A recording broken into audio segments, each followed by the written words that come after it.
Hi, welcome to another episode of Talking with Docs. I'm Dr. Paul Zalzal. And I'm Dr. Brad Wiening.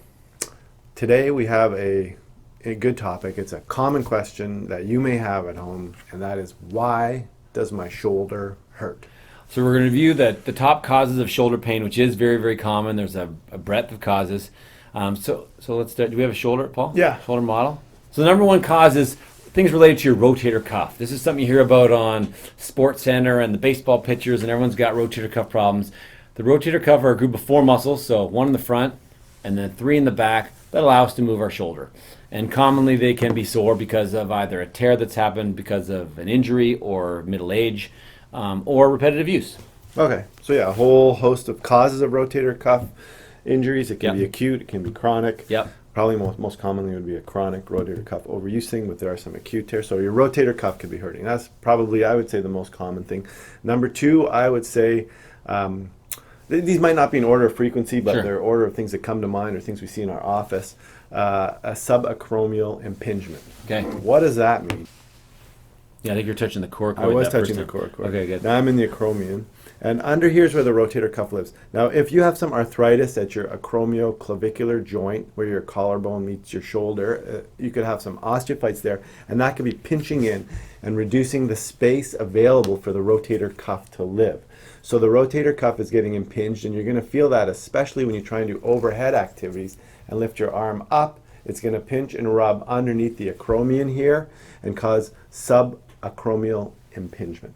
Okay, so that tendon kind of gets rubbed on, the little bursa, that sac gets filled with fluid, and it causes pain. Okay, number 3 for me would probably be arthritis. So shoulder arthritis is much more uncommon than knee arthritis or hip arthritis, but where the ball sits on top of, it's more like a plate than a socket, so the proximal part of your humerus sits on your glenoid. As that cartilage wears away and causes arthritis, just like in other joints, that can cause pain, stiffness, and a loss of function. Okay. What are we on, number 4? Yep. Okay, so I would say, especially in a young athlete, it could be a labral tear. So just like Dr. Wiening said, although the shoulder is a ball and socket joint, it's not a very good one, okay, because the ball is not very round.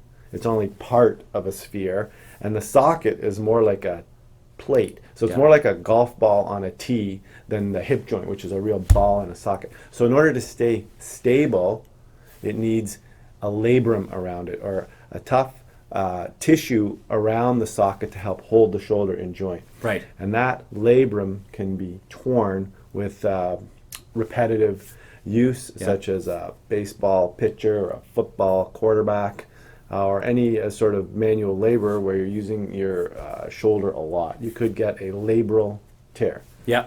And so the one thing I would say about that is, the reason that a ball and a plate is a good idea for our shoulder as a design feature is it allows us much better range of motion than our hip. Because you can't put your leg up in the air like that. Most people cannot. But unless you're a trained gymnast. Yes, Cirque du Soleil. Yeah, Cirque du Soleil. With respect to the labrum, another way that the labrum can be damaged would be maybe my number 5 cause is related to a shoulder dislocation or subluxation. Right. So when the ball comes off of that plate, often it will push that little piece of labrum or tear it, and sometimes that labrum can heal in an improper position, leading to multiple dislocations and definitely pain in your shoulder. So shoulder dislocation and subluxations would be my number 5. Probably. Instability. Instability. We say you have shoulder instability, and that can be. Okay, so those are 5 big reasons. Then we've got some other less common ones. Less common, and whenever you see an orthopedic surgeon, they're always thinking about the big bad things, even though they're the most rare. Yes. But it's what we want to rule out first. So something like a tumor or something terrible Infection. like that. Infection would be bad. Yeah. Or even referred pain from your neck. Yeah. From some arthritis in your neck or a pinched nerve in your neck. So we always get an x-ray first just to make sure nothing really bad's going on. Okay, so that's a good summary of pain. In general, if you have any of those, obviously you should be assessed by a healthcare professional. Often you would start with non-operative treatment like anti-inflammatories, physiotherapy, possibly injection, modifying your activity, and then appropriate investigations to formally diagnose it. Yeah, and we have made some videos on some of those topics already that go into more detail into all those. But we just wanted to give you an idea. If you said, hey, why is my shoulder hurt? You're going to go see your doctor about it. Now you can have some ideas in your head before you go see your doc. So if you like this video, please like it and subscribe to our channel. And remember, you are in charge of your own shoulder and your own health. See you next time.